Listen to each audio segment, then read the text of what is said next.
Chapter 7, Part 2. All right, he thought, so I'll call it home. He turned back and set off up the side of the lake, heading for the gut cherry bushes, his windbreaker bag in his hand. Things were bad, he thought, but maybe not that bad. Maybe he could find some better berries. When he came to the gut cherry bushes, he paused.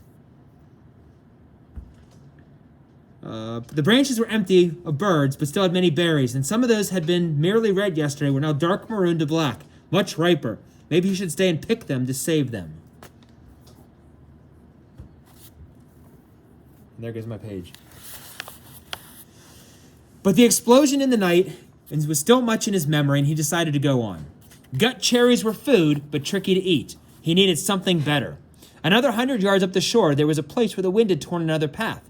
These must have been fierce winds, he thought, to tear a place up like this, as they had the path where he found the plane when he crashed. Here, the trees were not all the way down, but twisted and snapped off halfway up from the ground, so their tops were all down and rotted and gone, leaving the snags poking the skyline like broken teeth. It made for tons of dead and dry wood, and he wished once more that he could get a fire going. It also made a kind of clearing. With the tops of the trees gone, the sun could get down to the ground, and was filled with small thorny bushes that were covered with berries. Raspberries.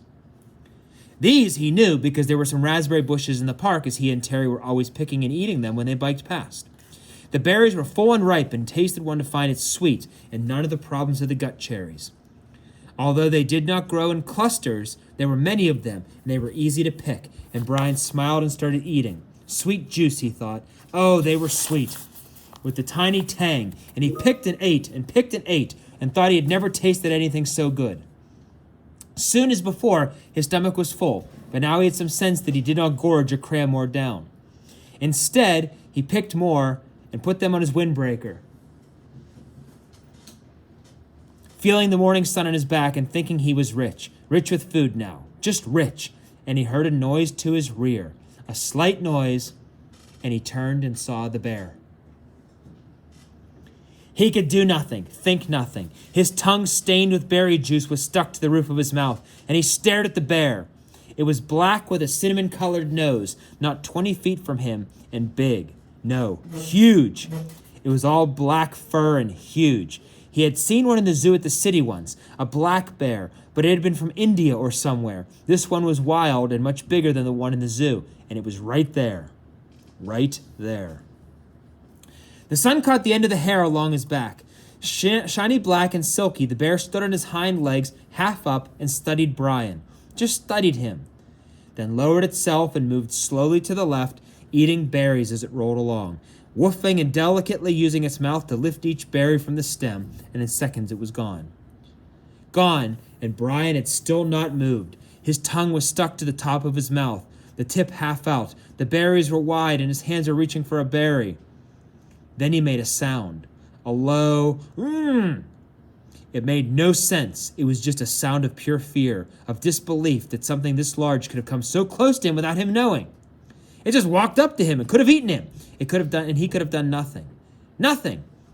And when the sound was half done, a thing happened with his legs, a thing he had nothing to do with, and they were running in the opposite direction from the bear, back to the shelter. He would have run all the way in a panic, but after he had gone some perhaps 50 yards, his brain took over and slowed and finally stopped him. If the bear had wanted you, his brain said, he would have already taken you.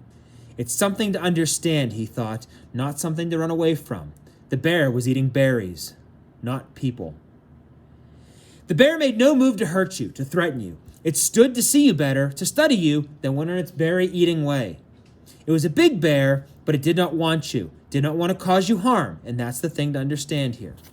He turned and looked back at the stand of raspberries. The bear was gone, and the birds were singing, and he saw nothing could hurt him. There was no danger here that he could sense, that he could feel. In the city at night, there was sometimes danger. You couldn't be in the park at night after dark because of the danger. But here, the bear had looked at him and moved on.